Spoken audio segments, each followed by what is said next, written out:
Gracia TV presentan Diálogos con Francisco Rocha. Diálogos. Diálogos.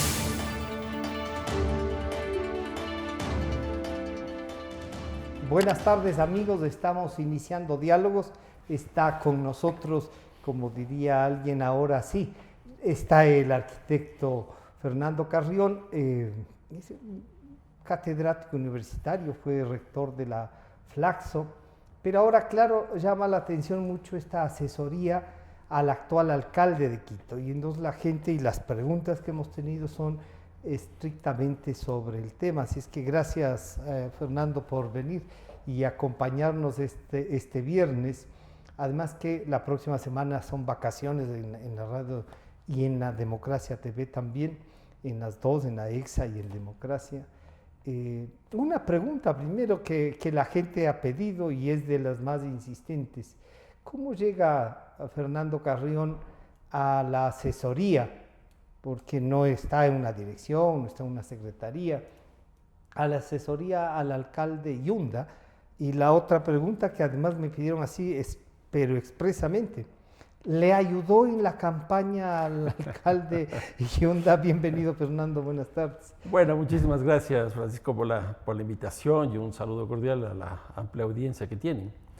A ver, lo de asesorar al alcalde, lo que ocurrió en plena campaña es que de los 18 candidatos, 15 de ellos me pidieron cita para conversar, y uno de ellos fue el actual alcalde Jorge Yunda. Tuvimos una reunión muy cordial, que sería una media hora, 45 minutos, y nada más.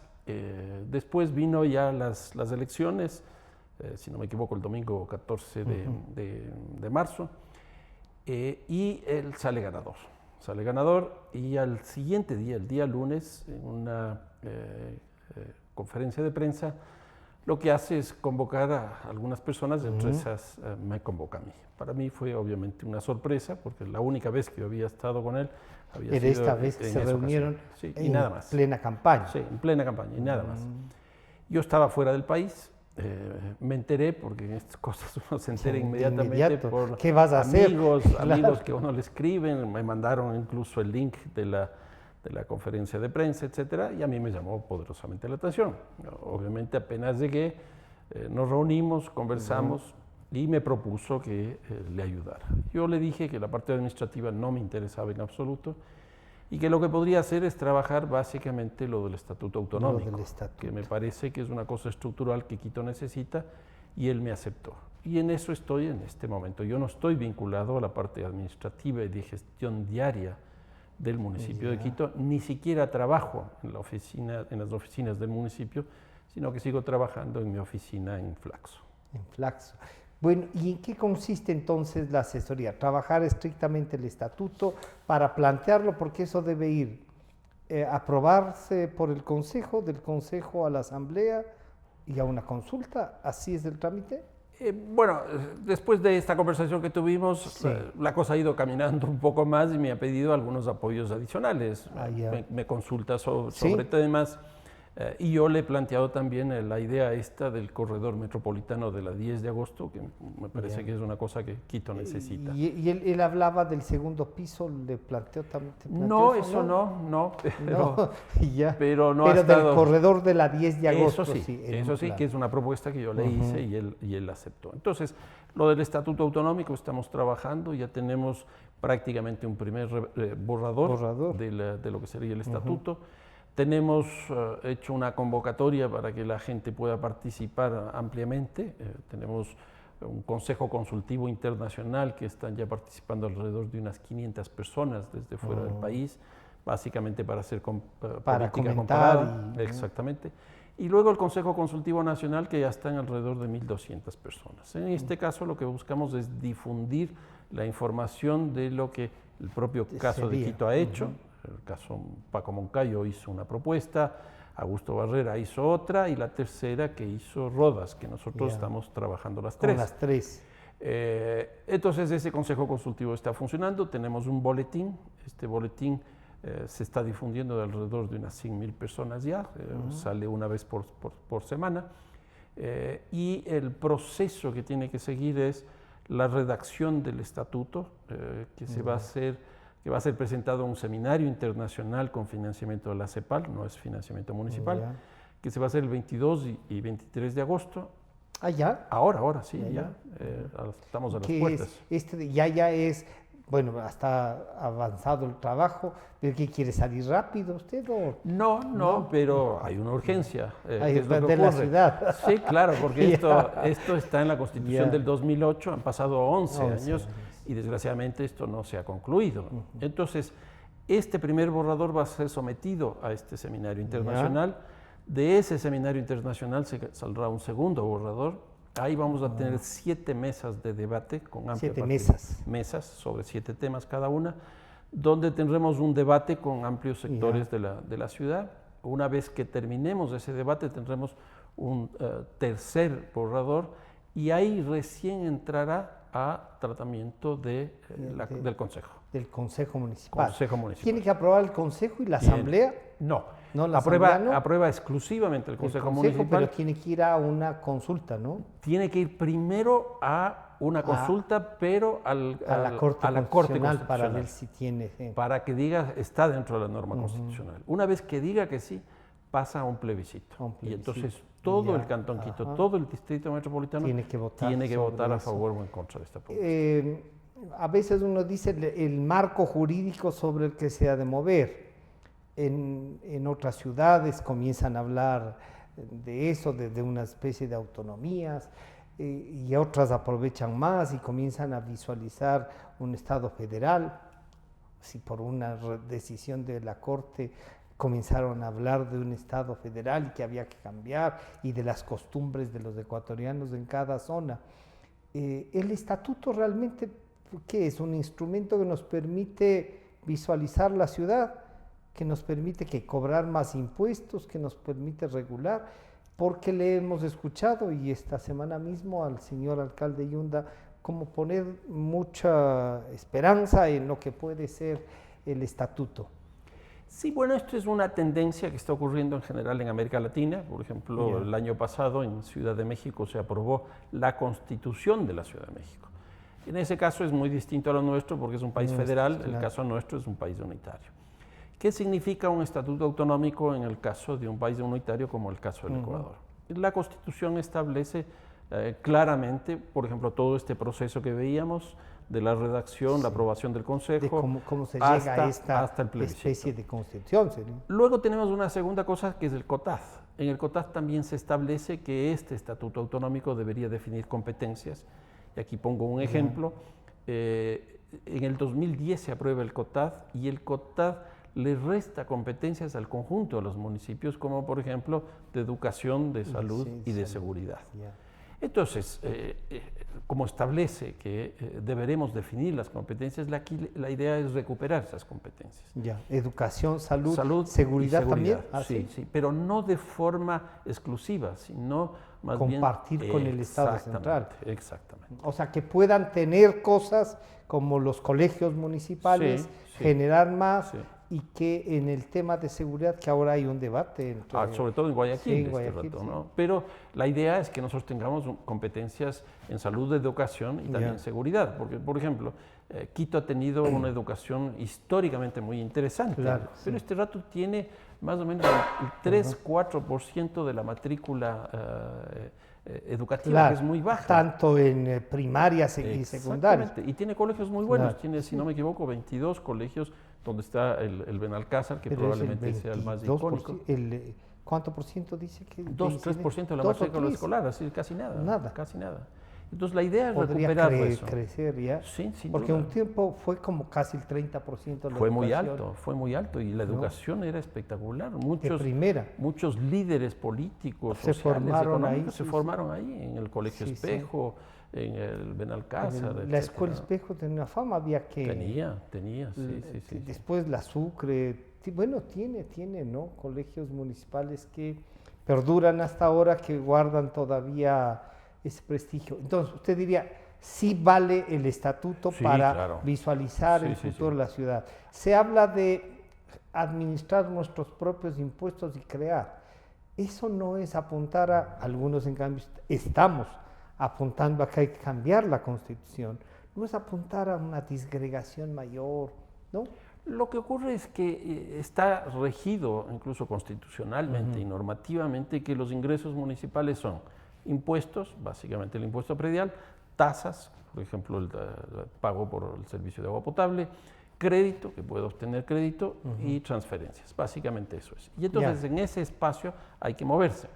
Ahora hay una cosa, cuando históricamente los municipios, y no me refiero al caso del Ecuador ni de América Latina, sino del mundo, se estableció que sus recursos fundamentales provenían de la tierra, es decir, el impuesto predial, era porque en ese momento de la historia el polo de punta de la economía era la propiedad sobre el suelo. Claro. Hoy día el suelo ya no es en absoluto el punto fundamental de la acumulación de recursos económicos. Y entonces, por ejemplo, ¿qué es lo que ocurre este rato en el presupuesto del municipio? Son 1.560 millones de dólares que tiene el municipio. El impuesto predial. Y el impuesto predial nos llega al 6%. No llega al 6%. De los 1.500 del presupuesto general del municipio. Entonces, ahí hay un problema complicado. Entonces, ¿qué es lo que estamos pensando? ¿Cuál es el polo punta de la economía este rato? La economía digital.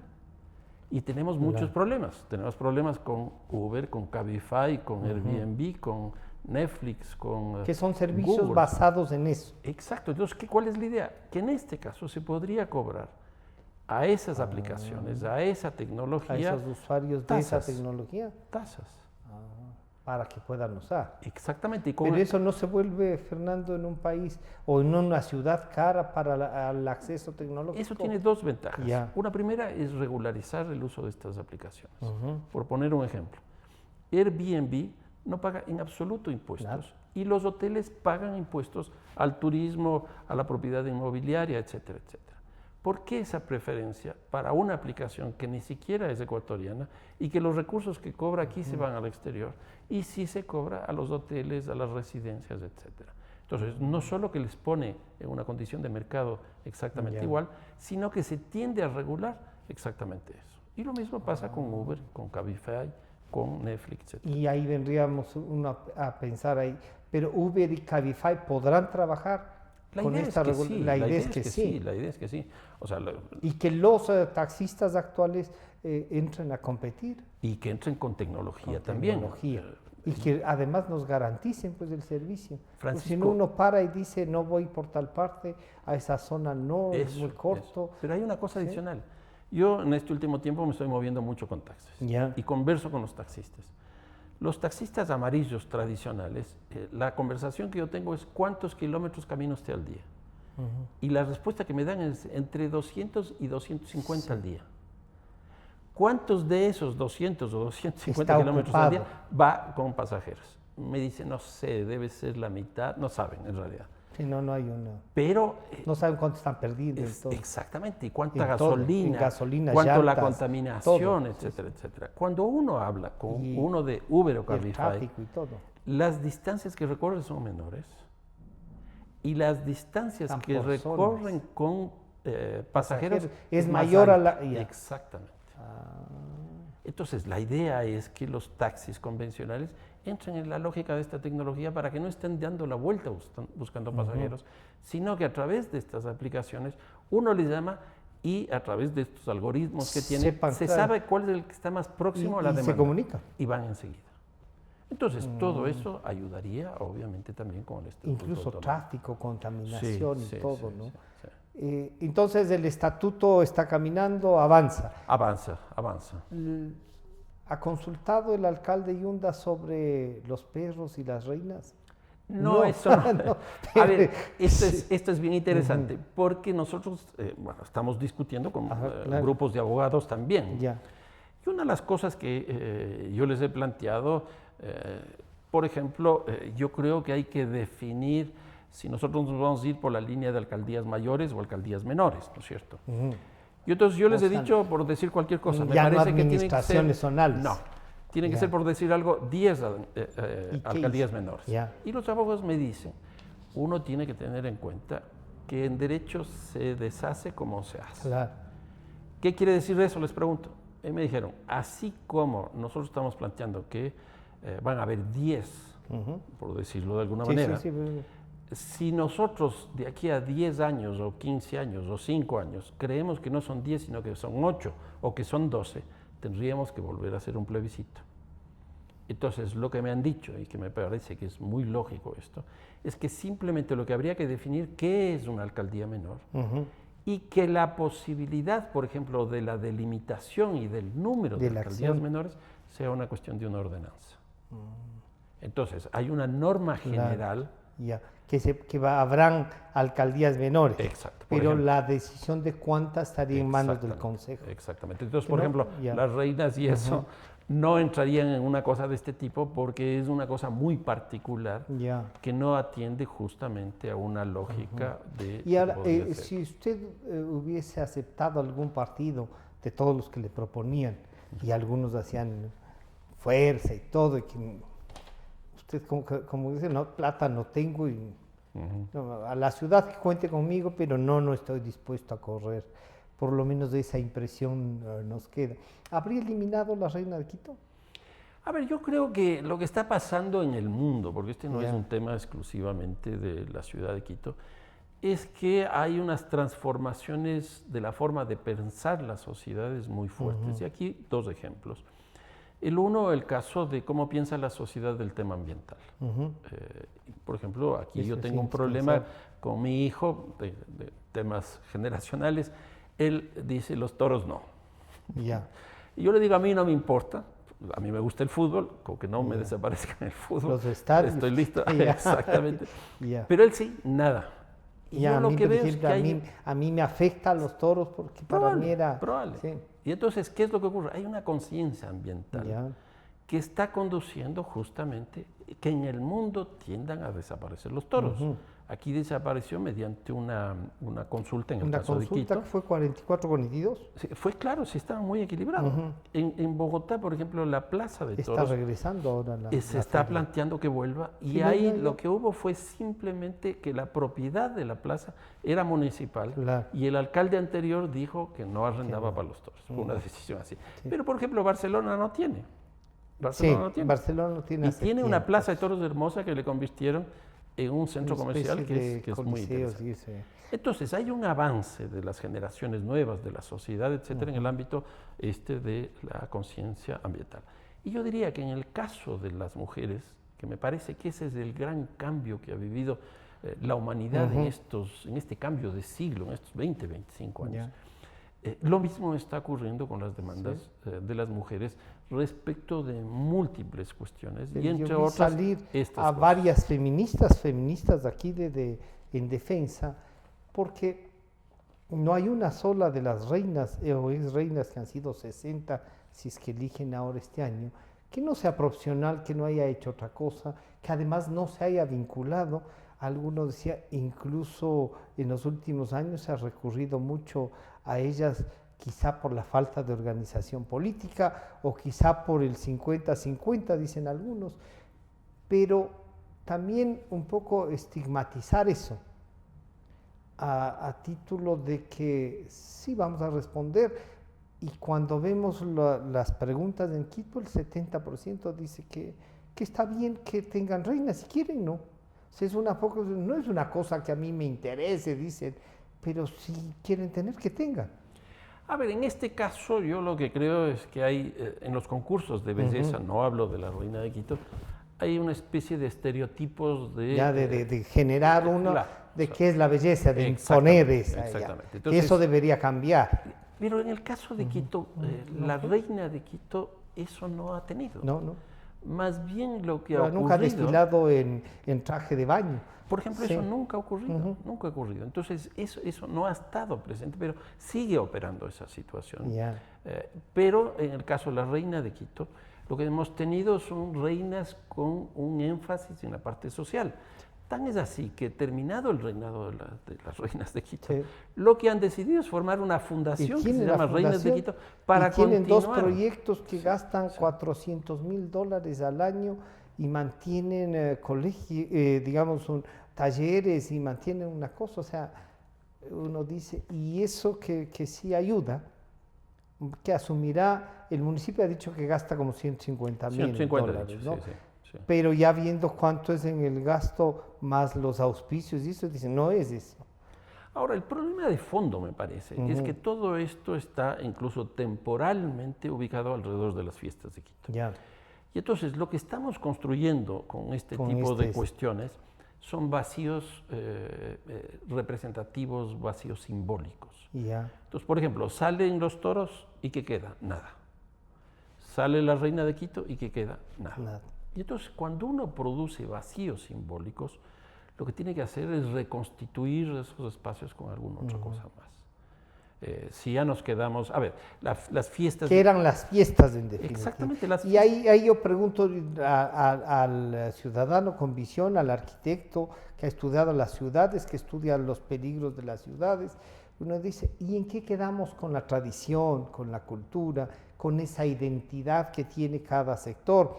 Y que muchos dicen hay que trabajarla, hay que cuidarla, a lo mejor modificarla, porque también la cultura avanza, es una cosa viva, pero la tradición y esa identidad va quedando vacía, y usted ha dicho, se han generado vacíos. Pero yo creo que en esto las tradiciones, obviamente que las mismas van cambiando. Por ejemplo, en el caso del tema de género, de mujeres, sí, que sí. yo creo que es de los grandes cambios que ha vivido Que la había en la humanidad. humanidad. Pues hay ciertas culturas donde la Donde mujer no no pueden salir de la casa y esa es una tradición. ¿Está bien eso? Pues yo creo que no. No.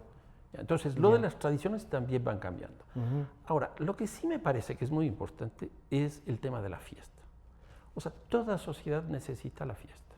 ¿Por qué? Porque la fiesta lo que es la ruptura de la cotidianidad, que es muy necesaria.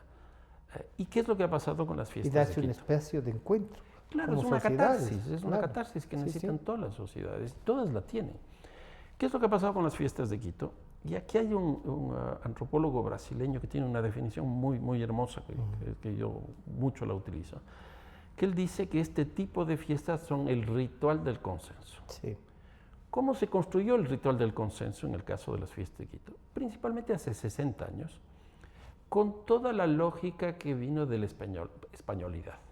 Entonces, ¿qué es lo que festejamos? El 6 de diciembre, que es la fundación española de Quito. ¿Qué es lo que teníamos? La reina de Quito, que también va de la mano a las fiestas de Quito, porque es hace 60 años también que esto ocurre. En tercer lugar estaba el Quito colonial. Entonces nos interesaba que seguir siendo colonia de España, toda esa cosa, pero el Quito colonial. Y estaban las fiestas de los toros. Entonces yo creo que ese ritual del consenso está roto. Los toros estaban desde mucho antes.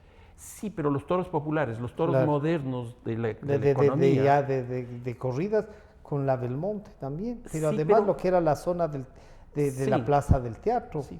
Pero lo ¿no? interesante de esta última oleada de los toros que Ya. nos llega con las fiestas de Que Quito. viene, digamos, a mediados del siglo pasado. Sí, Con exactamente. la exactamente. organización de las corridas por parte nada menos que de la UNP. Pues. Y de los españoles. Y de Porque los aquí, ¿qué es lo españoles que que ocurre? estaban viviendo ¿Qué es lo que todo ya. ocurre con los españoles de España? Que en Ya. España ya no se podían hacer corridas de toros por los inviernos. Y entonces lo que plantean es abrir los toros hacia otros lugares que básicamente termina siendo América Latina. Por eso es lo que les llega a México, les llega a Caracas, les llega a Bogotá, les llega a Lima y les llega a Quito. Es decir, llega desde Ya. España. Como una planificación de abrir O sea, abrir un mercados claro, sí, nuevos. un abrir mercado mercados nuevos. y tener, claro, plazas con los que nos gusta, digamos, Sí, que sí. estaban allá, con seguridad ampliar y ver la posibilidad de que los toreros tengan espacios. Entonces, ¿qué pasó? Yo te diría esto hace aproximadamente 6, 7 años. Se rompe el ritual del consenso porque se cuestiona la colonialidad, se cuestiona la fundación, etcétera. Desaparecen estas cosas simbólicas de los Pero toros. cuando Hay un conflicto entre el norte de la ciudad con el norte del sur, entre pobres ricos. Se rompe ese consenso. Y entonces, yo creo que hay que reinventar nuevamente las fiestas. O sea, hacer un planteamiento. Sí, Un sí. planteamiento para que nos encontremos en alguna parte. Exactamente. Porque lo que nos estamos encontrando es en el disenso. En el conflicto. Claro. En el Porque conflicto. uno dice, a usted les gusta eso, pero no me importa. Lo progresista, entre comillas, va por este otro lado, pero no plantean nada más. Y mira, lo interesante de las fiestas de Quito, bueno, estaba toda esta cosa de la españolidad, pero también se anclaba en el mundo de lo popular del Claro. barrio. Eran Sí. las fiestas de los Sí. barrios de Quito. Desde la minga. Desde la minga, exactamente. Entonces, ¿qué es lo que Y ocurrió? la minga intentaba unir incluso con el nombre, Sí, ¿no? sí. Y no es que intentaba, lo O lo lograba. unía y salía, había un Exactamente. día, sí, sí. Sí, la fiesta se hacía en la calle, Ujú. la fiesta era en el espacio Del público, encuentro, de etcétera. saber, Pero todo de que eso íbamos se a hacer rompe. algo en conjunto. Todo eso se rompe. ¿Y qué es lo que ocurre? El reemplazo de todo esto, lo que termina haciendo la última administración municipal son conciertos. Por ejemplo, se trae a Sting, Ya. le costó como $4 millones, una cosa así. Y el concierto le pone al ciudadano en una posición pasiva, porque es Es espectador. espectador. Yo espero que en la administración de Jorge Yunda, bueno, no se lo va a traer a Sting, supongo, pero que tampoco suplanten esa cosa de poner tarimas en los barrios de Ya. Quito, con lo cual serían las fiestas de Quito, de los barrios. Yo creo que eso no es así. Si es que pone tarimas, lo que va a conseguir es que no vayan al gran concierto, sino que tengan conciertos en cada cada barrio lado, en cada y no lado. se encuentren. Exactamente. Y no se encuentren, porque a lo mejor se podría, ya que es futbolero, traer al Real Madrid a que juegue con un buen equipo como el Aucas.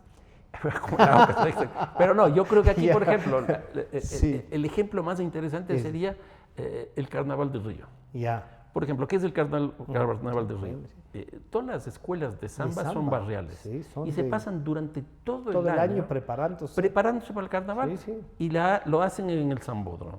¿Por qué no hacer una cosa parecida?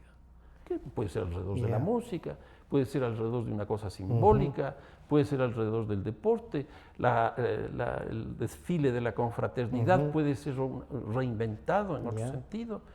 Entonces yo creo que si nosotros le anclamos en los barrios y le convertimos en la fiesta de los barrios, por ahí probablemente vamos a encontrar este consenso. ¿Conversó que sobre necesitamos. esto con el alcalde? ¿Conversaste, Fernando? He conversado, no, con algo le he dicho al Ya, alcalde, sí, pero he sí. estado más trabajando estas ideas con el director de primeras Cultura, que una base. porque a mí se me preocupa. Por Sí. ejemplo, ahora agosto, mes de las artes, la impresión que yo tengo es que va a ser concierto.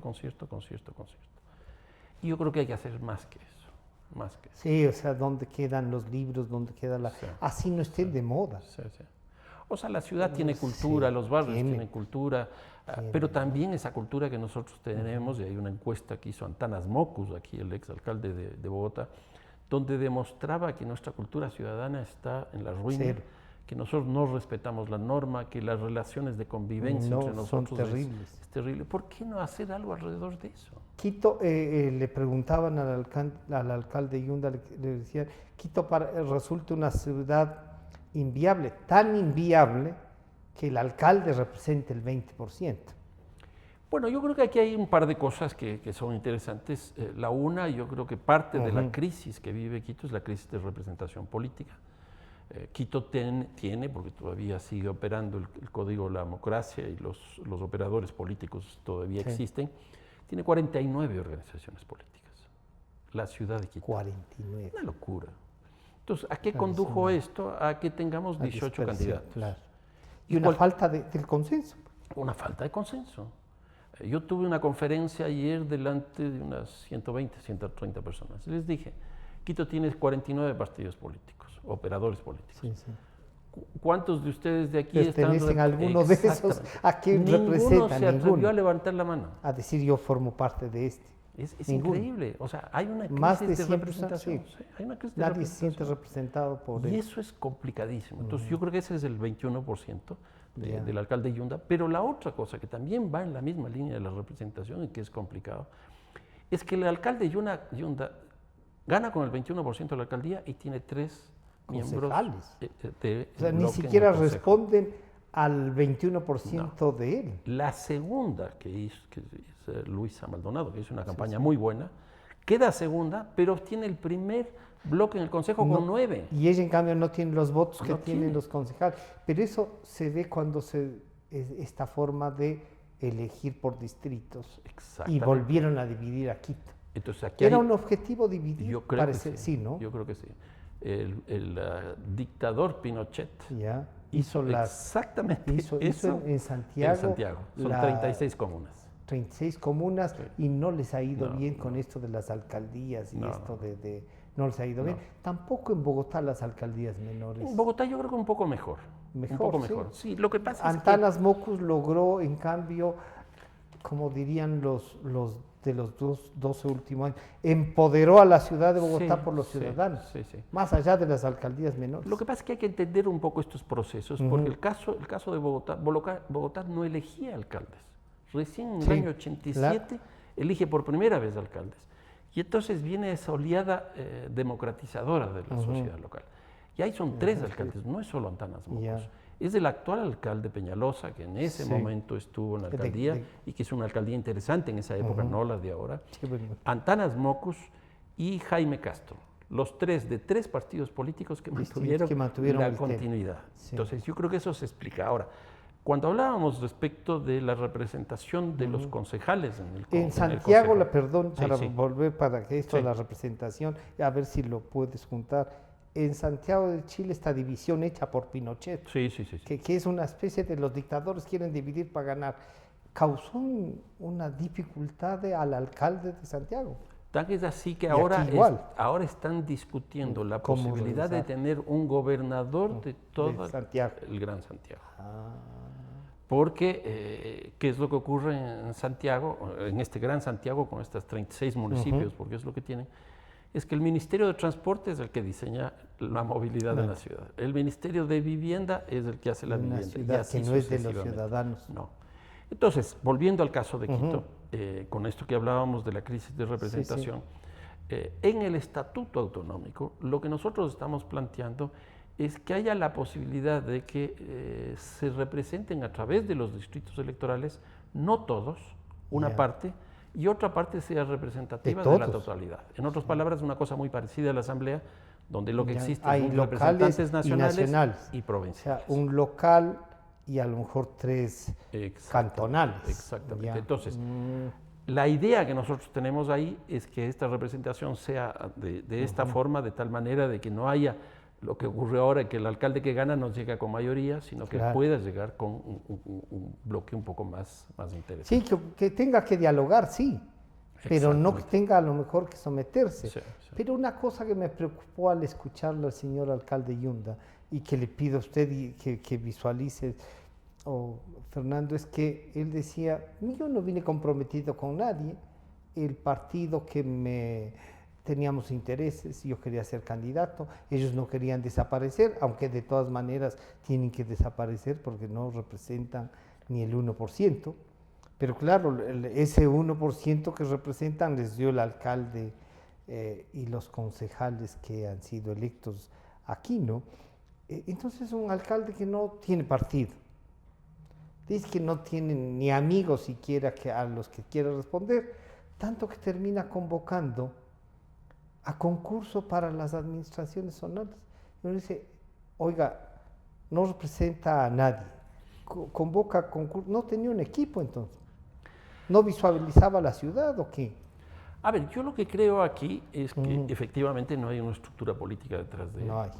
lo que hubo de estos 49 partidos, movimientos, operadores políticos, como quiera llamarse, es que había un grupo de estos que eran algo así como movimientos de alquiler. Entonces, cuando uno ve de los 18 candidatos, probablemente 3, 4 sí estaban tenían un anclados partido en partidos y políticos. tenían una organización con la que Exactamente. podían. Y uno puede identificar ciertas posiciones Claro. ideológicas. En los otros casos no. O sea, los 14 Pero esto no es significaba. una cosa nueva del Ya. alcalde Yunda, sino que si uno ve el caso del alcalde Rodas, era exactamente lo mismo. Era exactamente lo mismo. Sí. El alcalde Barrera, sí, distinto. Y el alcalde Moncayo, distinto. Pero yo diría... O sea, hasta Barrera había una representación. Exactamente, yo creo que sí. Barrera es el primero que baja del 50%. A ver, en esto la también es elección. muy interesante, Francisco, porque lo que hablábamos un rato, Sí. el alcalde Yunda llega con el 21.35 Ajá. y se convierte en el alcalde con votación más baja del retorno a la Sí. democracia para acá, en estos 40 años que estamos celebrando. Y el que había tenido ese campeonato era Augusto Barrera con el 43%. Claro. Es decir, que Yunda llega con la mitad, La mitad de lo que ya había perdido el y más- que llamaba el que Exactamente. menos respaldo había tenido. Exactamente. Y cuando uno ve esos Claro. datos a nivel nacional, el caso de Cintia Viteri también es muy interesante porque Sí. todos dijeron, ella llegó con una fuerza increíble. Yo me puse a ver datos. Ya. El alcalde, Febres Cordero, Bueno, en la elección y la reelección, el alcalde Nebot en la elección, en las sucesivas reelecciones, los dos tuvieron en todos los procesos electorales mucho más votación que ella. Mucho más votación un que promedio por lo menos de un 10%. Exactamente. Ay, Entonces, sí, sí. allá también le afectó esta cosa. Y cuando se vio a nivel nacional un promedio, Claro. los alcaldes que llegaron con un promedio de alrededor del 34%. Y los más bajísimo, votados. Bajísimo. Sí, son muy pocos, pero las principales ciudades, Cuenca, Sí. Manta, Santo Domingo, Milagro, tienen entre el 20 y el 25%. Exactamente. Y con una característica adicional. La partidocracia fue golpeada. Casi desaparecida. Los caciques fueron golpeados. Sí. Lo que empezaron a aparecer Machala son pierde la nuevas- alcaldía y la prefectura, una familia. de Chato gran- Castillo. Sí, bueno. El Chato ya había sido El alcalde de Ambato, ¿cómo se llama? El candidato. Luis Fernando Luis Torres, Fernando que ya Torres. había sido 2 veces y que había ganado casi todo desde Dejó el la retorno asamblea para irse de candidato a irse. alcalde. Y de esos, todas las alcaldías.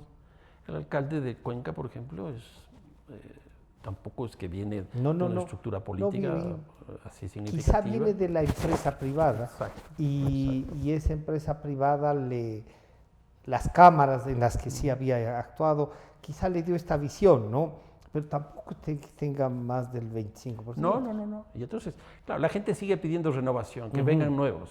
Ya vinieron los nuevos, Ya, están los nuevos. estos ahora. son los nuevos. Estos son los nuevos. Esto es lo Incluso- que tenemos. Exactamente, Ya. incluso en términos de edad, las autoridades locales que se eligieron son, no recuerdo este rato el promedio, pero tienen una edad mucho más baja de lo que tenían los procesos anteriores. Procesos anteriores. Bueno, el caso de Quito, por ejemplo. Paco Moncayo tenía ganada la elección en Quito. Eso le habían dicho algunos encuestadores y resulta que él decide primero ningunear a los 17. Dicen, ¿por qué voy yo a... Sí, también es explicación. o sea, ¿por qué yo voy a discutir si...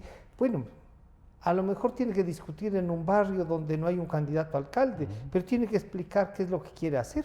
Sí. Y esa fue a ver, señores, yo ya tengo que esperar para irme a posesionar. Y eso generó una molestia, porque incluso las acusaciones, como ya eran tan antiguas, alguna gente decía, bueno, sí, pero le critican algo que sí está funcionando, que está haciendo esto. Entonces, ¿tenía realmente ganada la...? No. No, y se vio claramente. Además, su campaña fue la venta del pasado. Sí. O sea, yo fui un buen alcalde, mis 2 administraciones fueron buenas, etcétera, etcétera. Pero uno no puede vender el pasado. No. No puede vender el pasado. O sea, una elección es una proyección de futuro, lo que la gente quiere. O sea, buscar alguna alternativa a la vida de que viene. Sí. ¿Cómo quiero vivir yo en Quito? No como vivíamos hace 15 años. Así no haya sido mala como vivíamos, como ahora hay que reconocer que no era malo. Aunque que siempre se dice teníamos. todo pasado, Claro, como todo el fue tiempo bueno. pasado Fue mejor. fue mejor, pero no. Pero es así. claro, La esas política eso no fotos es así. del señor general Moncayo cargando una canasta, podando un héroe de guerra. Además, claro. O sea, un héroe de guerra no puede salir, por más que sea campaña. Y hay ahora algunos asesores políticos y de campañas que dicen, no hay que hacer alguna cosa, hay que apelar al sentimiento, populismo puro. Y la gente cae. Total. A ver, Y personas así muy formadas Sí. caen en eso. por ejemplo, simplemente ver el nombre de estas organizaciones políticas. Ya. Antes se llamaba Izquierda Democrática, Claro. se llamaba Liberal, se llamaba Socialista, Democracia popular. Democracia Popular, se llamaba Comunista, tenía etcétera. una Es decir, base de pensamiento. ideológicas. Hoy día, ¿cómo se llama? Incluso, vamos al caso español. Podemos. Sí. ¿Qué es eso? Vamos a los 10 años que hemos vivido. Alianza País, ¿qué es eso? Entonces, desde la misma estructuración de los partidos políticos, pues ya desaparecen. Dejaron de tener, incluso en el membrete, una esencia de Exactamente. pensamiento, ¿no? Y lo que ha ocurrido en estos 40 años que estamos también viviendo de aniversario, es que ha habido un caudillismo muy fuerte detrás de cada una de estas estructuras políticas También siempre ha había un habido uno. caudillo. Entonces, cuando yo te digo PRIAN, Sí. ya sabes que Claro. es Álvaro Noboa. Noboa. PRE, Abdalá Bucaram. y así Así de sucesivamente. cambio, claro. Y así Sí. sucesivamente. Alianza País, no hay ni siquiera para qué decirlo. Sí.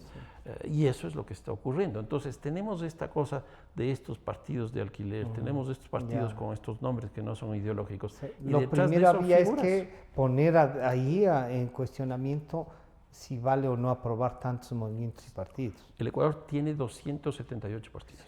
278. Bueno, se han hecho movimientos para temas parroquiales. Hay un movimiento Sí. en Quito organizado por miembros de la policía que dejaron la policía. O sea, un movimiento Sí, policial, sí. que son de policías Exactamente. en servicio pasivo. Pasivo, que decidieron formar su agrupación Claro. política. Fernando, en todas estas, claro, uno, tanto como periodista como antropólogo, uno dice, es un material riquísimo para manejarse en Quito, para estudiar, para ver, pero entra uno en desesperación en la ciudad, en lo que se quiera hacer, y el alcalde ha dicho que, a ver, primero que va a tener, no sé cómo, como 5.000 millones de dólares. Cuando nos explicó a un grupo de gentes, yo no terminé de entender, admito que no entendí. ¿Cómo de 1.500 del presupuesto puede tener un alcalde 5.000 millones y no para los 4 años, sino ya 5.000 millones? Y alguien le ha convencido, y es un irresponsable, que hay una cartera vencida, creo que de más de 1.000 millones de dólares, como que eso se puede monetizar ya. ¿Con cuánta plata cuenta el municipio? O sea, uno de los problemas fuertes que hereda la administración Yunda es la parte presupuestaria, es la parte económica. Porque el presupuesto, como señalaba hace un rato, es un presupuesto de 1.560 millones de dólares, donde más de la mitad es Está el comprometido crédito con el para el metro, en términos de ingresos. Entonces, ya el próximo año, el presupuesto del municipio de Quito, yo creo que rondará alrededor de los 700, 800 millones de dólares. Ya. Ahora, lo que se está pensando, yo no he estado directamente en estas discusiones, pero algo me han contado, lo que se está discutiendo es la posibilidad de tener presupuestos plurianuales. Entonces, ¿qué significa esto? Que si nosotros tenemos 800, 900 millones de dólares por año, durante los 4 años puedes llegar a los 5.000 millones. Ahora, ¿cómo llega a estos 5.000 millones? Una parte es a través de cartera vencida, y en eso estoy absolutamente de acuerdo con usted. No es una cosa de, bueno, vamos a cobrar y nos van a pagar al otro día. Algunos están en juzgados, necesitan sentencia, y han durado tantos años para la sentencia. Ahora, ahí hay un problema también de la estructura del presupuesto. La capacidad de endeudamiento del municipio está prácticamente al tope. Pero si cambian algunas cosas, el alcalde dice que se abre un espacio de endeudamiento. Claro, pero eso toca negociar con el Ministerio de Economía y Finanzas, y toca además arreglar jurídicamente esa situación, porque el techo está establecido, si no me equivoco, en el 200%, está establecido jurídicamente. Entonces, o sea, hay que también cambiar la norma. Sí, o sea, el gran debate que hemos tenido en el país es sobre la deuda externa que la administración del presidente Moreno recibió. Y la discusión era porque estaba establecido. ¿Cuál era el monto real de y la cuánto deuda? se pasaban de lo que estaba establecido legalmente, que ya no se si no me equivoco era el 40%. Exactamente. Y terminaron siendo más del 50%. Sí. Entonces eso pasa con también con ahora. Puede ser que haya un incremento adicional cuando se apruebe lo del Estatuto Autonómico, con estas cosas que estaba planteando. Pero tampoco es una cosa que puede subir mucho. Es decir, yo diría, si logramos subir anualmente 10%, yo creo que sería un éxito. Un éxito. 160, 100 millones, hasta 200. O sea, no hay que olvidarse. Sería 200 millones anuales, estaríamos claro, como 800 millones de dólares más. ¿No? Ahora, no hay que olvidarse, estamos en una época de crisis. La masa tributaria, estamos llegando al límite y parece que va a subir el IVA. ¿Eso qué es lo que significa? Que el municipio, la capacidad de incrementar el impuesto predial y las tasas va a ser también limitada. Ahora, también se hablaba esa noche, estoy usando un poco ese diálogo para las preguntas, es de que habían lugares donde una casa pagaba $25, el predio. No hay un lugar en donde uno diga, por último, 100 metros cuadrados cuesta $25 anuales. Se puede hacer una reestructura, no para ir a saquear a la gente, pero claro, un departamento de 200 o de 300 metros, que no pague $12,000, no, pues tampoco es así que van a tener que vender el departamento, pero no 80 o $100. El problema que tiene Quito en este ámbito es que no tiene catastro. Y así, absolutamente, de forma explícita estoy diciendo. O sea que esto de la ilegalidad pesa también en la posibilidad de hacer un catastro. Obvio. Y el catastro tiene distintos fines, por eso hoy día se habla de catastro multifinalitario. Uno de los fines del catastro es la lógica tributaria. Pero la lógica tributaria tiene que venir justamente del catastro, que no es otra cosa más que una investigación para determinar las características de la edificación y establecer ahí su precio. ¿Cómo se hizo la última elevación de precios? No había catastros, entonces se decidió haciendo por los sistemas de triangulación, este vale tanto, entonces por lo tanto termina con este precio. Claro. Y entonces eso ha hecho que haya ciertas zonas que tengan edificaciones que cuestan mucho, pero que pagan muy poco. Y otras edificaciones que valen menos, pero que pagan mucho. Más. Exactamente. Claro, sí, absolutamente inequitativo y técnicamente bastante. ¿Y ese plan de acción puede salir también por el estatuto? Es decir, la idea es que sí, claro, que aparezca ahí. ¿Cómo va a ser? Sí, y cómo se va a calcular. Sí. No sé cuántos barrios nos decían que han legalizado, por lo tanto, ya sabemos que eso está catastrado o no. No, porque Tampoco. una cosa es que esté legalizado, y otra cumple que esta norma, y otra es saber que esa edificación tiene este precio. Y aquí viene una cosa, más o menos el 60% de los edificios, es decir, casas, de toda altura, la construcción, etcétera, casi el 60%, un poco más del 60% son informales. Un poco más del 60%, lo cual le vuelve una ciudad también insegura, con unos riesgos tremendos. Unos riesgos impresionantes. Porque, ¿qué es lo que nosotros tenemos en Quito y en general en América Latina? Yo ya me construí mi casa de un piso, al cabo de un año me construyó otro piso. Y después otro piso. Pero esa casa fue diseñada para una estructura de un piso. Y entonces, ¿será capaz de soportar 3 pisos? ¿O será capaz de soportar un piso? Estuve viendo un poco por ejemplo, en Carcelén, digamos en Carapunco, no hay casi ya casas de las que se vendió. No. Por lo menos en la parte central que uno recorre, que es otra ciudad. Es otra cosa. Todas son de 3 o 4 pisos. O sea, uno va al Comité del Pueblo, por ejemplo. Claro. Esos son edificios. Covachas al principio y son edificios. Son edificios. Eso estará hecho con las normas. No hay digamos, planos estructurales ni nada en el municipio de eso. ¿No? ¿Cómo legalizar eso?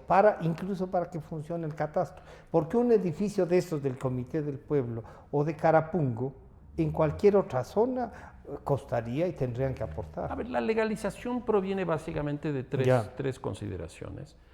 Una primera que es respecto a la propiedad. O sea, ¿fue invasión? ¿No fue invasión? Entonces aquí lo que se hace es regularizar la propiedad. Generalmente se entra en una negociación entre la cooperativa, la asociación, el barrio, lo que sea. Y si es que era invasión, el dueño. Con el dueño. Pero hasta que no logren eso, no está registrado en el municipio. No está en el registro de la propiedad, entonces no existe. Claro. Entonces, esa es una primera. Una segunda son las normas de urbanización. Que los requerimientos para que puedan ser Exactamente, entonces el ancho de las calles, que no esté en una quebrada, que no esté en una zona de riesgo, etcétera.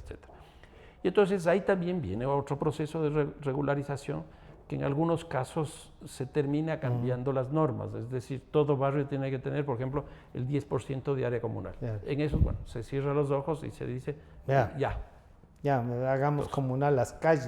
Exactamente, entonces se aprueba eso. Y la tercera es la parte arquitectónica, que eso es lo que generalmente no se hace, que es casa por casa, edificio por edificio. Y eso no hay. No, entonces lo que se legaliza es el barrio, que son estas dos cosas previas, lo urbano y la propiedad. ¿Cómo logramos entonces hacer un catastro en Quito, Fernando? Ese es el problema. Ese sí es un grave y eso hay que hacerlo por fines de planificación, Para por todo. fines de formalización, por fines de Hasta reducir los riesgos. de tener los riesgos, pero de que la gente se adueña de lo que tiene. Sí, claro, claro. Ahora, yo lo que le he planteado ahí al alcalde es que se haga una administración zonal itinerante. En otras palabras, ya. en un gran bus, en un gran camión que se lo adecua explícitamente para esta función, Que tener vaya a cada computadoras, sector. arquitectos, etcétera, etcétera, para que vayan a los barrios y ahí, en el terreno, Trabajen en terreno. resuelvan esta situación. No es una sabatina. No, en absoluto, en absoluto. Vaya a En llevar absoluto. también a los strip please No, y no, de una no, vez sí, regístrese. No, No, no, esto es para ir a Ya. trabajar ahí. ya. O sea, Entonces es se va al barrio tal, se algo, junten pero ahí. algo no hizo ya el alcalde Rodas. No, no. En llevar, no. No, lo No, que se no. hacía es esperar que los barrios lleguen al municipio, lleguen al municipio. hacían Ya. las propuestas, etcétera, y ahí se legalizaba. Se hacía. Fernando, de los diálogos con el señor alcalde Yunda, aquí está una pregunta que a mí también me resultaba interesante. Claro, voy a decir la parte que dice que se siente cómodo conversar con él. ¿Cómo puede limitar entre su pensamiento y el de él que no nos plantea? Y yo digo, claro, una diferencia es conocer la ciudad y haberla estudiado y todo eso. La otra, de alguna manera, haber estado en la comunicación, las cosas que ha hecho el señor doctor Yunda, y tener una visión de ciudad. Tiene una visión. A ver, él lo que entiende la ciudad es a partir de los problemas. Ya, Entonces, por ejemplo, hay el problema de la basura, hay que recoger la basura. Hay problema de transporte, hay que mejorar la movilidad.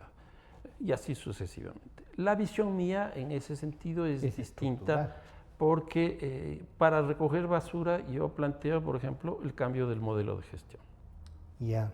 En otras palabras, lo mío es una visión más estructural. Claro, Pero eso da la posibilidad justamente Del que diálogo. estas dos visiones puedan conversar y puedan encontrar alternativas para los grandes problemas que tiene la ciudad.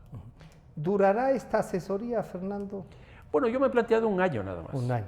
Eso es lo que yo me he Ya. puesto como Y meta. eso fue un diálogo. Sí, ya. sí. La idea mía es en este año que esté trabajando con él, terminar lo del Estatuto Autonómico y terminar también la propuesta del plan del corredor urbano metropolitano.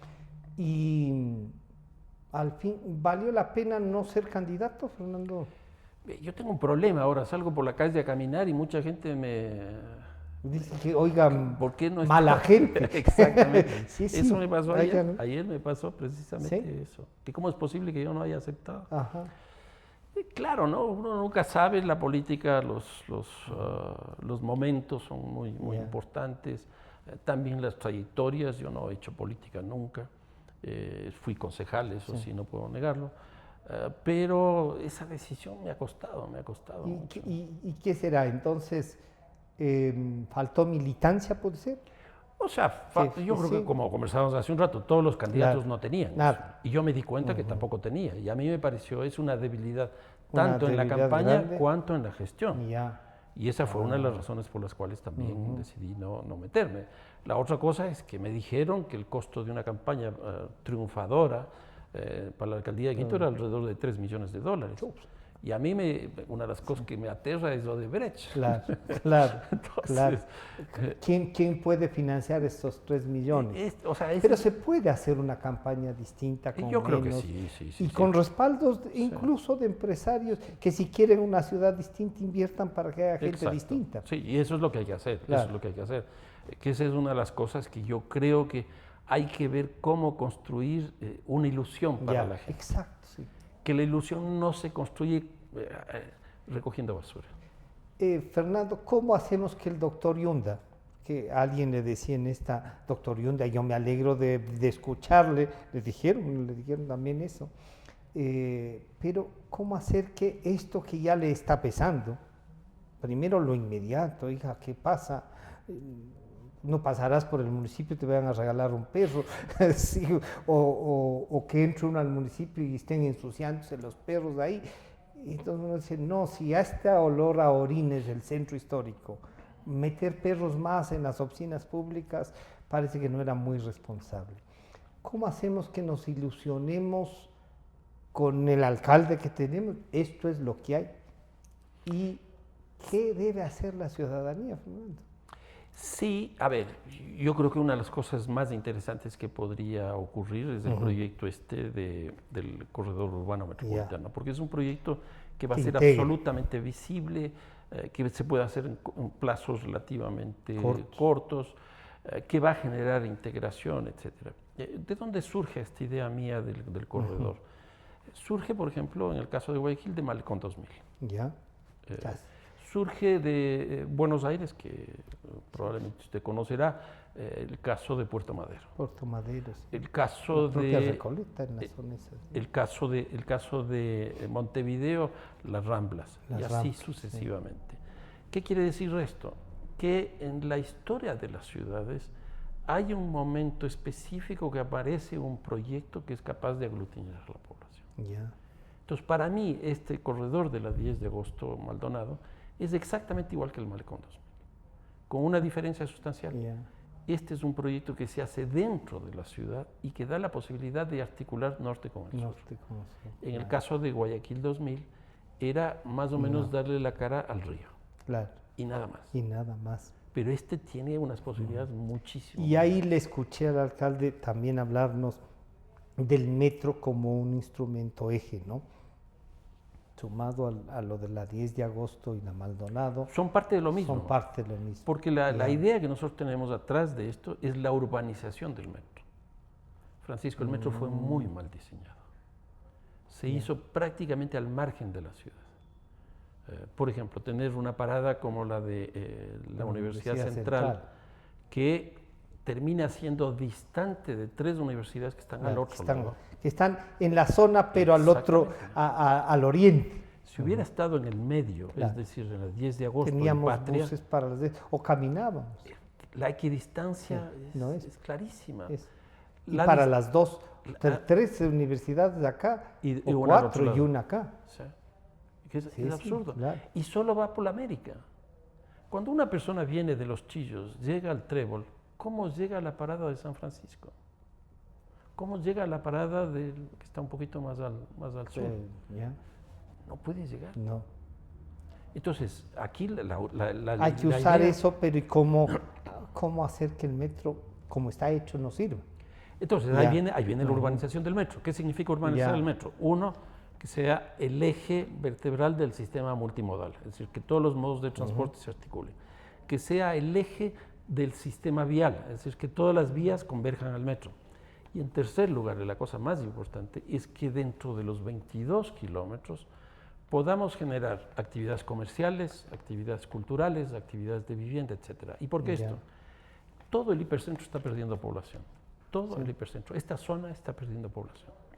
Entonces, lo que nosotros tenemos que hacer es una política de vivienda muy fuerte y sostenida en esta zona. Para que sea atractivo vivir. Para que sea atractivo. Y entonces, esa urbanización del metro le va a dar una vitalidad a la ciudad absolutamente distinta. Nos quedan, lamentablemente se nos fue el tiempo, y creo que si estaríamos conversando con el alcalde, me habrían dicho, sigue nomás, dale. Sí, claro. Fernando, ¿algún rato intentarás la alcaldía? O por lo menos aceptar, encabezar una lista de concejales. Habría que conversar, pero eso pero se que pasó el tiempo, ¿crees? Sí. Bueno, yo creo que tengo una buena visión de la ciudad. Creo que mi paso por el municipio, primero como director de planificación, me da una idea de lo que es la planificación. Después, como concejal, también me permite pensar desde la política y, claro, desde la asesoría también. Entonces, yo creo que es una experiencia que obviamente yo siempre le he puesto a disposición de quien esté, ¿no? De la ciudad. Bueno, esperemos que este año sea fructífero. Veo que sí tiene como más esperanza que el 80% que no votaron, ¿sí? Sí, bueno, ha subido, esa es una cosa muy interesante, porque como hablábamos, su votación fue de alrededor del 21%. Una encuesta que yo vi estaba como el 73%, ha bajado un poquito, me parece, pero todavía está 3 veces más de lo que... O sea que no es así como que decían que encima de eso ha bajado como 4 puntos. No. O sea, ha bajado un poco por como lo que 4 subió, puntos decían. pero subió muchísimo, de 21 a 73 y luego creo que es 69, me parece, ¿no? O sea que los 4 puntos son más bien desde lo más alto. Exactamente, Ya. exactamente. Bueno, Fernando, muchas gracias. No, Este por lo diálogo, y contrario. quedan algunos temas. Ya Sí. la seguridad trataremos después. Eso. Ha estado con nosotros el arquitecto Fernando Carrión, nos ha dado su visión de la ciudad, lo que se puede hacer, lo que podemos esperar del alcalde Yunda, del trabajo que él se ha comprometido a hacer, como es el estatuto, y ya le invitaremos para tratar exclusivamente el estatuto con 2 o 3 personas más que puedan hacerlo. Los medios estamos también al servicio de la ciudad y por supuesto conversar con Fernando Carrión es trabajar para que la gente medite y tenga una propuesta de ciudad también. ¿Cómo hacemos de la capital algo que nos represente a los que vivimos en Quito y a los ecuatorianos en general por ser capital? Este programa estará a disposición de ustedes nuevamente a partir de las 3 de la tarde. Les estaremos repartiendo el link tanto por WhatsApp como por las otras redes sociales. A nuestros amigos de la 920, muchísimas gracias. Nos estamos encontrando después de la siguiente semana que la radio entra en vacaciones. Entramos también por los 40 años, nos damos un respiro de democracia. Gracias, Fernando, nuevamente. Nos encontramos. Muchas gracias. Democracia.